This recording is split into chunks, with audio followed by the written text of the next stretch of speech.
ಪ್ರಿಯ ಸಹೋದರ ಸಹೋದರಿಯರೇ, ನಿಮ್ಮೆಲ್ಲರಿಗೆ ನನ್ನ ಹೃತ್ಪೂರ್ವಕವಾದ ವಂದನೆಗಳು. ಇಲ್ಲಿಗೆ ಈ ವಿಡಿಯೋ ಕಾರ್ಯಕ್ರಮ 103-4ನೇ ಸರ್ತಿ ಇರ್ತದೆ. ಅದಕ್ಕಾಗಿ ದೇವರು ನಮಗೆ ಕೋಟಿ ಕೋಟಿ ಸ್ತೋತ್ರ. ಯಾಕಂದರೆ ಇಲ್ಲಿವರೆಗೆ ದೇವರು ನಮ್ಮ ಎಲ್ಲ ವಿಡಿಯೋಗಳನ್ನು ನಡೆಸ್ತಾ ಬಂದಿದ್ದಾರೆ. ಕೆಲವರು ನೋಡಿ ಲೈಕ್ ಮಾಡಿದ್ದಾರೆ. ಅದೇ ರೀತಿಯಿಂದ ಮುಂದೆ ಆಗಲಿ ಅಂತೇಳಿ ದೇವರಲ್ಲಿ ಬೇಡಿಕೊಳ್ತೇನೆ.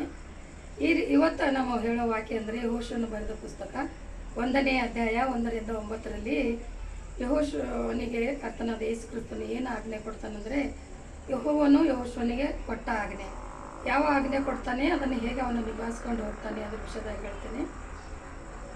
ಮೋಶ ತೀರಿಕೊಂಡ ನಂತರ ಕರ್ತನಾದ ಯೇಸು ಕ್ರಿಸ್ತನು ಇಸ್ರಾಯೇಲ್ ಜನರನ್ನು ನಡೆಸ್ಕೊಂಡು ಹೋಗಲು ನೂನನ ಮಗನಾದ ಯೆಹೋಶುವನನ್ನು ಆರಿಸಿಕೊಳ್ಳುತ್ತಾನೆ. ಯಾಕಂದರೆ ಆತನು ನೀತಿವಂತನಾಗಿರ್ತಾನೆ. ಅವನ ಕುಟುಂಬ ದೇವರನ್ನು ಆರಾಧಿಸುವವರಾಗಿರ್ತಾರೆ.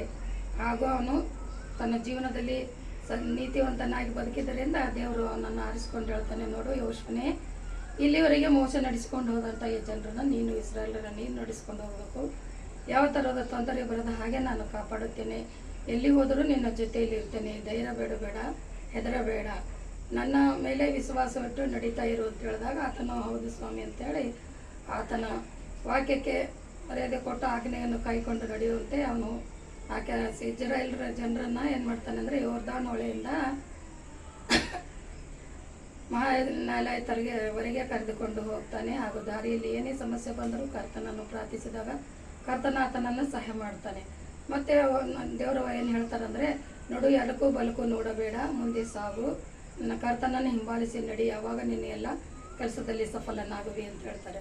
ಅದೇ ರೀತಿಯಿಂದ ಹೋಗುತ್ತಿರುವಂಥ ಸಮಯದಲ್ಲಿ ಇಸ್ರಾಯೇಲ್ ಜನರಿಗೂ ದೇವರು ಹೇಳ್ತಾರೆ, ನೋಡು ಆತನ ಮಾತು ಕೇಳು. ಹೇಗೆ ಇಲ್ಲಿಯವರೆಗೆ ಮೋಶೆಯ ಮಾತು ಕೇಳಿ ಆಜ್ಞೆಗಳನ್ನು ಕೈಕೊಂಡು ನಡೆದಿದ್ರು, ಅದೇ ರೀತಿಯಿಂದ ಯೆಹೋಶುವನ ಮಾತು ಕೂಡ ಕೇಳಿ ಒಂದು ಜೀವ ಪರ್ಯಂತರ ನೀವು ಆತನ ಆಜ್ಞೆಗಳನ್ನು ಕೈಕೊಂಡು ನಡಿಬೇಕು ಅಂತೇಳಿ ಹೇಳ್ತಾರೆ. ಹೇಳಿದಾಗ ಇನ್ನೊಂದು ಹೇಳ್ತಾರೆ ಏನಂದರೆ, ಹಿಂದೆ ಪಿತೃಗಳಿಗೆ ಹೇಗೆ ನಾನು ಪ್ರಮಾಣ ಕೊಟ್ಟು ಆಜ್ಞೆ ಮಾಡಿದನೋ ಅದೇ ರೀತಿಯಿಂದ ಆ ಆಜ್ಞೆಯನ್ನು ಪೂರೈಸಲು ನೀವು ಎಲ್ಲೆಲ್ಲಿ ಕಾಲುಗಳಿಡ್ತೀರಿ ಅಲ್ಲಲ್ಲಿ ನಿಮ್ಮದೇ ಆಸ್ಥಾನವಾಗಿರ್ತದೆ ಅಂತೇಳಿ ದೇವರು ಹೇಳ್ತಾನೆ. ಹಾಲು ಜೀವನ ಹರಿಯುವ ದೇಶಕ್ಕೆ ಇವರನ್ನು ಕರೆದುಕೊಂಡು ಹೋಗಬೇಕಂತ ಯೆಹೋಶುವನನ್ನು ಅಪ್ಪಣೆ ಕೊಟ್ಟಾಗ ಅವನು ಅದೇ ರೀತಿ ಮಾಡ್ತಿರ್ತಾನೆ. ಅದಕ್ಕೆ ಮತ್ತೊಂದು ದಿವಸ ಏನು ಹೇಳ್ತಾನಂದರೆ, ಯೆಹೋಶುವನಿಗೆ ನೀವು ಮೋಶೆಗೆ ಹೇಗೆ ಮಾತು ಕೇಳಿ ಅಜ್ಞರಾಗಿದ್ದಿದ್ರು ಅದೇ ರೀತಿಯಿಂದ ಯೆಹೋಶುವನಿಗೂ ಮಾತು ಕೇಳಿ ವಿಧೇಯರಾಗಿ ನಡ್ಕೊಳ್ಬೇಕು ಅಂತ ಹೇಳ್ತದೆ. ಅದೇ ಯೆಶಾಯ 4:14ರಲ್ಲಿ ಹೇಳ್ತದೆ, ಆ ದಿವಸ ಯೆಹೋವನು ಯೆಹೋಶುವನನ್ನು ಇಸ್ರಾಯೇಲರ ದೃಷ್ಟಿಯಲ್ಲಿ ಘನಪಡಿಸದರಿಂದ ಅವರು ಮೋಶೆಯಲ್ಲಿ ಹೇಗೋ ಹಾಗೆ ಇವನಲ್ಲಿಯೂ ಇವನ ಜೀವದಿಂದ ಕಾಲವೆಲ್ಲ ಭಯಭಕ್ತಿಯಿಂದರಾಗಿದ್ದರು.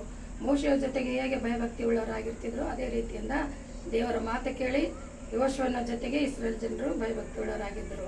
ಅದೇ ಯೆಶಾಯ 57:15ರಲ್ಲಿ ಹೇಳ್ತದಂದರೆ, ಸದಮಲ್ಲಿ ನೆನೆಸಿಕೊಂಡ ಶಾಶ್ವತ ಲೋಕದಲ್ಲಿ ನಿತ್ಯ ನಿವಾಸನಾದ ಮಹೋನ್ನತನು ಹೀಗೆನ್ನುತ್ತಾನೆ, ಉನ್ನತ ಲೋಕ ಎಂಬ ಪವಿತ್ರಾಲಯದಲ್ಲಿ ವಾಸಿಸುವ ನಾನು ಜಜ್ಜಿ ಹೋದ ದೀನಮನದೊಂದಿಗೆ ಇದ್ದುಕೊಂಡು ದೀನರ ಆತ್ಮವನ್ನು ಉಜ್ಜೀವಿಸುವನಾಗಿದ್ದೇನೆ. ಅಂದರೆ ಯಾರು ದೀನರಾಗಿ ನನ್ನನ್ನು ಕಾಯ್ಕೊಂಡು ನನ್ನ ಮಾತುಗಳನ್ನು ಕೇಳಿ ನಡೀತಾರೋ ಅಂಥವರನ್ನು ನಾನು ಪ್ರೀತಿಸ್ತೇನೆ, ಅಂಥವರನ್ನು ಉದ್ಧಾರ ಮಾಡುತ್ತೇನೆ ಅಂತ ದೇವರ ವಾಕ್ಯ ಹೇಳ್ತಾನೆ.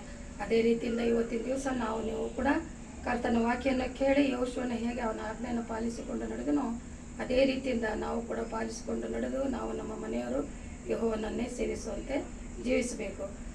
ಈ ವಾಕ್ಯವನ್ನು ಕೇಳಿದಂಥ ಎಲ್ಲರೂ ಸಹೋದರ ಸಹೋದರರೇ ಲೈಕ್ ಮಾಡಿ, ಶೇರ್ ಮಾಡಿರಂತ ವಿನಂತಿಸಿಕೊಳ್ಳುತ್ತೇನೆ.